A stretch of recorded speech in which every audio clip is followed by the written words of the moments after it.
കുടുംബശ്രീ ശാരദ സീരിയലിൻ്റെ latest എപ്പിസോഡിൻ്റെ promo റിവ്യൂയിലേക്ക് എല്ലാവർക്കും സ്വാഗതം. അങ്ങനെ ഭാമയും അർജുനും കൂടി കളക്ടറെ കാണാനായിട്ട് അവിടെ കാത്തിരിക്കുവാണ്. അവർക്ക് മുമ്പ് വന്നവരും അവർക്ക് ശേഷം വന്നവരെല്ലാം കളക്ടറെ കയറി കാണുവാണ്ടോ. തങ്ങളെ മനഃപൂർവ്വം വിളിക്കാത്തതാണെന്ന് അവർക്ക് മനസ്സിലാവുന്നുണ്ട്. എങ്കിലും ആവശ്യം നമ്മുടേതായി പോയില്ലേ, അതുകൊണ്ട് കാത്തിരിക്കാം എന്ന് പറഞ്ഞ് അവിടെ ഇരിക്കുവാണ് ഭാമ. ഈ സമയത്തായിരിക്കും മേയറായി ചാർജ് എടുക്കാൻ സുസ്മിതയും പിന്നാലെ ജഗദീപും അവിടേക്ക് വരുന്നത്. അങ്ങനെ അവർ അതുവഴി പോകുമ്പോൾ കളക്ടറെ കാണാൻ കാത്തിരിക്കുന്ന ഭാമയും അർജുനെയും കാണുവാണ്. ഈ സമയം ഭാമയും അതുവഴി വരുന്ന സുസ്മിതയെ കാണുന്നുണ്ട്. അങ്ങനെ അവർ രണ്ടാളും പരസ്പരം നോക്കുവാണ്. ഈ സമയം സുസ്മിത ഭാമയെ കളിയാക്കിക്കൊണ്ട് പറയണേ, അല്ല ഇതാര്, സത്യഭാമയോ? അല്ല സത്യഭാമ എന്താ ഇവിടെ കളക്ടറെ കാണാൻ കളക്ടർ ഓഫീസിൽ വന്ന് കാത്തിരിക്കുന്നത്? ഒന്ന് കോൾ ചെയ്താൽ പോരെ, കളക്ടറൊക്കെ വീട്ടിലേക്ക് വരില്ലേ? ഓ ഞാൻ മറന്നു, സത്യഭാമയ്ക്ക് ഇപ്പോൾ പഴയ പ്രതാപമൊന്നും ഇല്ലല്ലോ, വർഷങ്ങളൊക്കെ കഴിഞ്ഞില്ലേ, അതുകൊണ്ട് ഇപ്പോൾ കളക്ടറെ കാണാൻ ഇവിടെ വന്ന് കാത്തു നിൽക്കേണ്ട അവസ്ഥയായല്ലേ. എന്താണെങ്കിലും വന്ന ദിവസം കൊള്ളാം.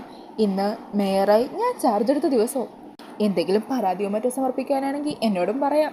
ഒന്നുമില്ലെങ്കിലും പാമാൻറ്റിയുടെ കൂടെ എൻ്റെ അമ്മയും ഞാനും ഒക്കെ കുറേ ബിസിനസ്സുകൾ ചെയ്തിട്ടുള്ളതല്ലേ, നമ്മൾ വഴി ബിസിനസ് പാർട്ട്നേഴ്സ് ആയിരുന്നല്ലോ. ആ ഒരു കൺസിഡറേഷൻ വെച്ച് എന്തെങ്കിലും സഹായമൊക്കെ വേണമെങ്കിൽ ചെയ്തു തരാം. സുസ്മിതയുടെ ഈ അഹങ്കാരം പറച്ചിലൊന്നും പാമക്ക് തീരെ ഇഷ്ടമാവുന്നില്ല കേട്ടോ. അങ്ങനെ പിന്നീട് കാണിക്കുന്നത് സുസ്മിത അകത്ത് കളക്ടറിൻ്റെ റൂമിലേക്ക് കയറി ചെല്ലുവാണ്. ഈ സമയം സുസ്മിത കളക്ടറും കൂടി വിഷ്ണുവിൻ്റെ കാര്യമൊക്കെ സംസാരിക്കുന്നുണ്ട്.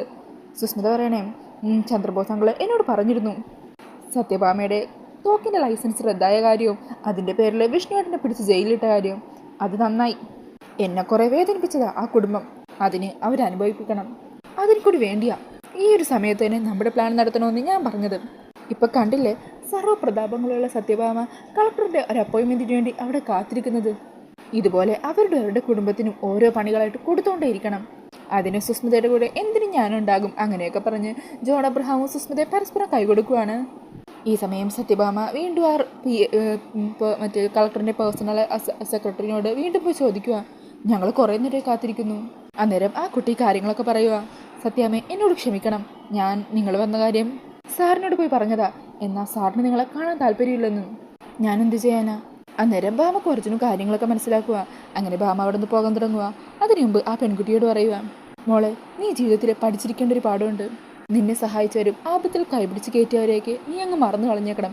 വഞ്ചകരാണെങ്കിലും ഈ ലോകത്ത് വിജയിച്ച് നിൽക്കുന്നവരുണ്ടല്ലോ, അവരുടെ കൂടെ മാത്രമേ നിൽക്കാൻ പാടുള്ളൂ, അല്ലെങ്കിൽ നമ്മുടെ ജീവിതങ്ങൾ തന്നെയായിരിക്കും തകർന്നു പോകുന്നത്.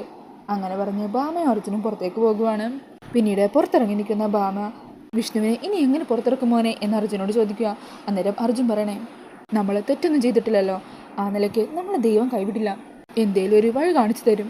പിന്നീട് കാണിക്കുന്നത് മധുരയിലെ കളക്ടറായിരുന്ന ശാലിനിക്ക് കേരളത്തിലെ കളക്ടറിലേക്ക് ട്രാൻസ്ഫർ കിട്ടുവാണ്. ഇതേസമയം ഇവിടുത്തെ ജോൺ അബ്രഹാമിനും അവിടെ നിന്നും മറ്റൊരു സ്ഥലത്തേക്കും പോകേണ്ടി വരുവാണ് കേട്ടോ. അങ്ങനെ ശാലിനി തൻ്റെ നാട്ടിലേക്ക് തൻ്റെ പ്രിയപ്പെട്ടവരുടെ ഇടയിലേക്ക് തിരിച്ചു വരുവാണ്. ശാലിനി വന്നു കഴിഞ്ഞാൽ ശാലിനി തന്നെ തൻ്റെ വിഷ്ണുവേട്ടനെ രക്ഷിക്കാൻ വേണ്ട കാര്യങ്ങളെല്ലാം ചെയ്തോളും.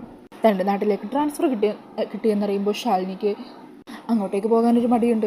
വിഷ്ണുവേട്ടൻ്റെ മുമ്പിൽ ഞാൻ എങ്ങനെ ചെന്ന് നിൽക്കും, അദ്ദേഹം ചോദിക്കുന്ന ചോദ്യങ്ങൾക്കൊക്കെ ഞാൻ എന്തുത്തരമാണ് നൽകുക, അങ്ങനെ ഓരോ കാര്യങ്ങളൊക്കെ ഓർത്ത് ടെൻഷനോട് കൂടി നിൽക്കുകയാണ് ശാലിനി. ഈ വിവരം പറയാനായിട്ട് ശാലിനി ആദ്യം തന്നെ പോകുന്നത് ശാരദാമ്മയുടെ അരികിലേക്കാണ്. ശാരദാമ്മയും എല്ലാവരിൽ നിന്നും അകന്ന് മാറി ഒരു ചെറിയ കടയൊക്കെ നോക്കി ജീവിക്കുമായിരിക്കും.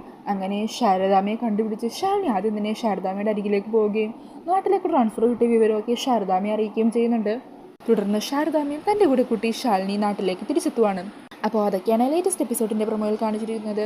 ഈ ഒരു പ്രൊമോ റിവ്യൂ ഇഷ്ടമായാൽ മറക്കാതെ വീഡിയോ ഒന്ന് ലൈക്ക് ചെയ്യണേ. കൂടുതൽ റിവ്യൂസിനായിട്ട് ഈ ചാനൽ ഒന്ന് സബ്സ്ക്രൈബ് ചെയ്ത് സപ്പോർട്ട് ചെയ്യണേ. താങ്ക്